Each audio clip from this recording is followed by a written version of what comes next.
Praise Lord. जय मसीह की। परमेश्वर ने मुझे आज सुंदर से समय दिया है, इसलिए मैं परमेश्वर को लाखों लाखों धन्यवाद देता हूँ।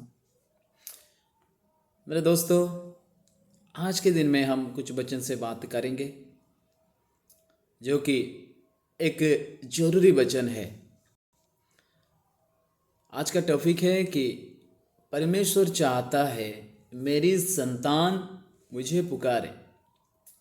ऊपर वाला जिसने हमें बनाया है, जिसने हमें सृजा है, रचा है, उसने चाहता है मेरा संतान मुझे पुकारे। जब तक हम उनके पास नहीं आते हैं, जब तक हम उनके चरणों में नहीं आते हैं, वो हमें किस तरह मदद करेंगे? वो तो हमारा परमेश्वर है, वो हमारा आत्मिक पिता है, spiritual father, he is our spiritual father.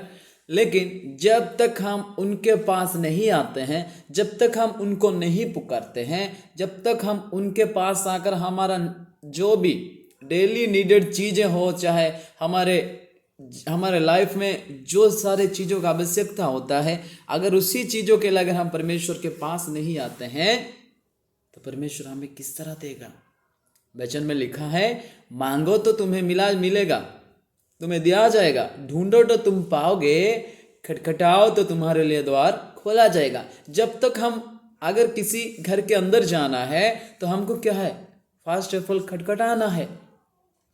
जब तक दरवाजा को नॉक नहीं करेंगे, नहीं खटखटाएंगे, तब तक अंदर में जो लोग हैं हमारे लिए ही खोल सकते हैं। जब तक हम बाहर से आवाज करेंगे तब अंदर के लोग क्या है, कोई बाहर साइड है, कोई हमें बुला रहा है, ये सोच के क्या है दरवाजा खोला जाता है।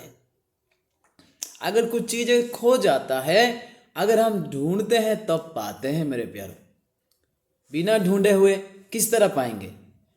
परमेश्वर यीशु मसीह कहता है, मांगो तो तुम पाओगे, ढूंढो तो तुम पाओगे, मांगो तो तुम्हें दिया जाएगा, खटखटाओ तो तुम्हारे लिए द्वार खोला जाएगा। तो आज एक ऐसा वचन लिखेंगे जो कि आपने साथ रहकर भी उनको यीशु मसीह जरूरी पड़ गया। आज के दिन में स्पिरिचुअल में यीशु मसीह हमारे साथ है, परमेश्वर हमारे साथ है। हो सकता है हम उनको नहीं देख सकते हैं, हो सकता है हम उनको नहीं छू सकते हैं, लेकिन महसूस करते हैं यीशु मसीह हमारे साथ है। किस तरह? हमारा कार्यों के द्वारा। अगर हम कोई विषय के लिए प्रार्थना करते हैं तो उसी कार्य के द्वारा हमें पता चलता है। अगर वो काम, वो प्रार्थना का उत्तर अगर हम पाते हैं तो हम महसूस करते हैं कि हम जानते हैं कि परमेश्वर यीशु मसीह मेरे साथ है, मेरा प्रार्थना का उत्तर उसने दिया है। मेरे प्यारो, आइए हम आज एक वचन देखेंगे। मार्कुस 4 अध्याय, gospel of mark. Oh my God, 4 अध्याय का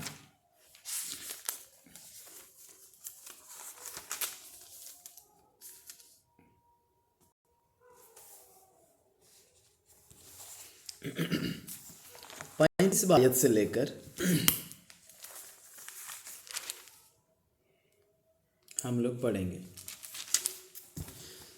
ध्यान से सुनिएगा। उसी दिन जब सांझ हुई तो उसने चेले से कहा, अब हम पार चले। और वे भीड़ को छोड़कर जैसा वो था वैसे ही उसने नाव पर साथ ले चले। और उसके साथ और भी नाव थी। तब बड़ी आंधी आई और लहरें नाव पर यहाँ तक लगी कि वो पानी से भरी जाती थी। पर वो पिछले भाग में गद्दी पर सो रहा था।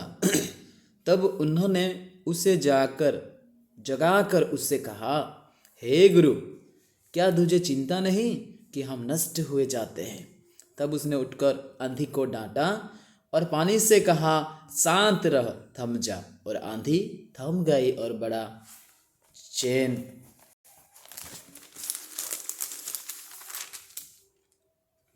गया। और उसने कहा, तुम क्यों डरते हो? क्या तुम्हें अब तक विश्वास नहीं? वे बहुत ही डर गए और आपस में बोले, ये कौन है कि आंधी और पानी भी इसकी आज्ञा मानते हैं? हालेलुया। आइए हम वचन के लिए प्रार्थना करते हैं। Heavenly Father, I thank you for this wonderful opportunity, Lord Jesus, hallelujah. आज के दिन में पिता परमेश्वर इस शाम के समय में तूने एक मौका दिया है पिता परमेश्वर तेरी वचन के द्वारा कुछ बातें चित करने के लिए। पिता परमेश्वर इस वचन को तो आशीष करे, जो लोग सुन रहे हैं पिता, सभी को नासरी यीशु के नाम से पिता परमेश्वर तो आशीष करे।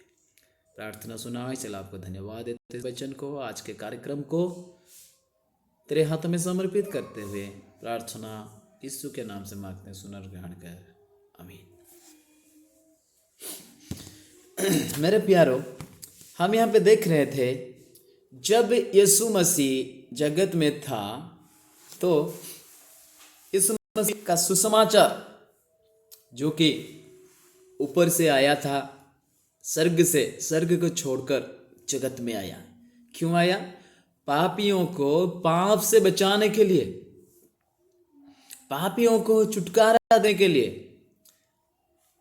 भटके हुओं को सही रास्ता में लाने के लिए, अविश्वासियों को विश्वासी में लाने के लिए, भरोसाहीन आशाहीन लोगों को आशा दिलाने के लिए, परमेश्वर से जो लोग दूर है उन लोगों को परमेश्वर के पास लाकर सच्चा परमेश्वर कौन है, सच्चा आराधना हमको किसको करना चाहिए, वो सारे विषय को जताने के लिए परमेश्वर स्वर्ग को छोड़कर जगत में आया यीशु मसीह। और जब जगत में था तो उनके साथ उसने 12 चेलों को भी चुन लिया था, हम लोग सब जानते हैं। लेकिन एक दिन की बात है जब पृथ्वी पर यीशु मसीह था, अपने चेलों के साथ समाचार प्रचार करते करते शाम के समय में सांझ हुई लिखी गई है ना, तो उसने चेलों से कहता है चलो हम इस पार से उस पार को चले जाएं। और नाव में रहकर ही वो प्रचार करता था, नाव के किनारे में, झील के किनारे में नाव में खड़ा होकर लोगों को प्रचार करते थे और झील के किनारे बहुत सारा भीड़ था। यीशु मसीह कहता है अपने चेलों से चलो हम उस पार चले। तो चेलों ने यीशु की बात मानकर जैसे थे वैसे ही नाव पर से चले गए, नाव पे बैठकर पार कर रहे हैं झील को। लेकिन लिखा है उसमें कि जैसे जाते जाते परमेश्वर यीशु मसीह ने क्या नाव के पिछले बगी में जाकर गद्दी में सो रहे थे करके वचन में लिखा है।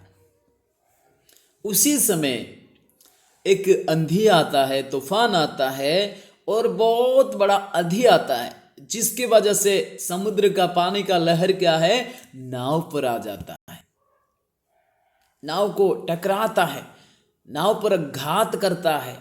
और वहां पे जितने लोग बैठे हैं, उनके चेले लोग बैठे हैं, सब लोग डर गए, सब लोग भय खा गए, बहुत भयभीत हो गए। और अंत में उसको याद पड़ता है यीशु मसीह हमारे साथ है, और वो क्या है, यीशु मसीह को उठाने के लिए जाते हैं। हालेलुया।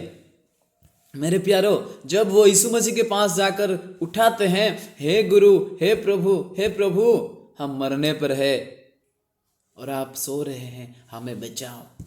Hallelujah, hallelujah. मेरे प्यारो, जब यीशु मसीह को उन्होंने पुकारा और यीशु मसीह उठा, और क्या है लिखा है, आंधी को डांटा और पानी से कहा शांत रह, थम जा। हालेलुया। आज के दिन में हो सकता है मेरे प्यारो, आपके जीवन में बहुत सारे समस्या आता है, बहुत सारे प्रॉब्लम आते हैं, बहुत सारे दिक्कतें आते हैं, बहुत सारे लोग आपको धक्का देते हैं, बहुत सारे बात आपको धक्का मारता है, बहुत सारे समस्या आपको क्या है, लहर की तरह मार रहा है। आप हो सकता है मरने पर है, आप हो सकता है डूबने पर है, हो सकता है आप बहुत समस्या में फंसे हुए हैं, लेकिन जब तक आप यीशु मसीह को नहीं पुकारते हैं, आप उस समस्या से कभी निकल नहीं पाएंगे। जब से चेलों के पास ऐसा विपत्ति आया, पानी पर मरने पर थे, डूबने पर थे, जब यीशु मसीह को पुकारा, जब यीशु मसीह को उन्होंने आवाज दी, अपने मुंह से यीशु मसीह को पुकारा, तब यीशु मसीह उठकर उनको बचाया। हालेलुया। आज परमेश्वर उसी तरह आपका आवाज सुनकर आपको बचाना चाहता है। आज यीशु मसीह उसी तरह आपका प्रार्थना सुनकर प्रभु प्रार्थना का उत्तर देने के लिए तैयार है। यीशु मसीह चाहता है, कब मेरे संतान मुझे पुकारे, कब मेरे संतान मुझे बुलाए और मैं उसको आशीष दूं। मेरे प्यारो, यीशु मसीह को अपने चेले लोग उठाया, उसको बुलाया बार बार, हे गुरु हम मरने पर है, हमें उठाओ, हमें बचाओ, हमें रक्षा करो। आज के दिन में हमारा भी जरूरी है परमेश्वर के पास आकर प्रार्थना करना, परमेश्वर से आराधना कर कर यीशु मसीह के पास हमारे सारे समस्या को शेयर करना। तो यीशु मसीह हमारे प्रार्थना, हमारा समस्या को सुनकर हमें आजाद करेगा। हालेलुया। इसलिए हम परमेश्वर को बुलाए। परमेश्वर का वचन कहता है जो यीशु मसीह के पास आता है, यीशु मसीह उनके पास आता है। परमेश्वर के निकट आओ तब परमेश्वर तुम्हारे निकट आएगा। हालेलुया। जब तक हम परमेश्वर के पास नहीं आते हैं तो परमेश्वर हमारे पास नहीं आएगा। हालेलुया। इसलिए हम परमेश्वर के पास आए, परमेश्वर को बुलाए, परमेश्वर को अपना आधार मानकर सर्वश्रेष्ठ स्थान परमेश्वर को अगर हम देते हैं तो परमेश्वर जरूर हमें आशीष करेगा। हालेलुया। इस वचन से प्रभु हम सबको आशीष करें। आमीन। Heavenly Father, I thank you for this opportunity, Lord Jesus. Hallelujah. Once again, Lord, I thank your name. पिता परमेश्वर, हालेलुया। अभी पिता परमेश्वर हम प्रार्थना करते हैं, सचमुच में राजा, उस दिन पिता तेरे चेलों ने प्रभु तुझे बुलाया, तुझे पुकारा और तूने उनको मुक्त किया था। उन सारे विपत्ति से प्रभु तूने तेरे चेलों लोगों को पिता बचाया था। आज हो सकता है पिता परमेश्वर बहुत सारे भाई परिवार, बहुत सारे हालेलुया परिवार में प्रभु समस्या है पिता, दुख है, कष्ट है, बीमार है, ताड़ना है, संकट है पिता। उन लोगों के जीवन में आज़ादी नहीं मिल रहा है, उन लोगों एक मरने पर है, आंधी में डूबने पर है पिता परमेश्वर। लेकिन हम प्रार्थना करते हैं पिता, उनके प्रार्थना को सुनकर प्रभु यीशु के नाम से पिता परमेश्वर, जिस तरह तूने चले लोगों को बचाया, यीशु के नाम से पिता परमेश्वर तेरी संतान और संतति के परिवार को पिता परमेश्वर तू बचाए। पिता परमेश्वर आज इस वचन से हम सबको आशीष मिले। प्रार्थना सुना इसलिए आपको धन्यवाद देते हैं। प्रार्थना यीशु के नाम से मांगते हैं पिता, आमीन।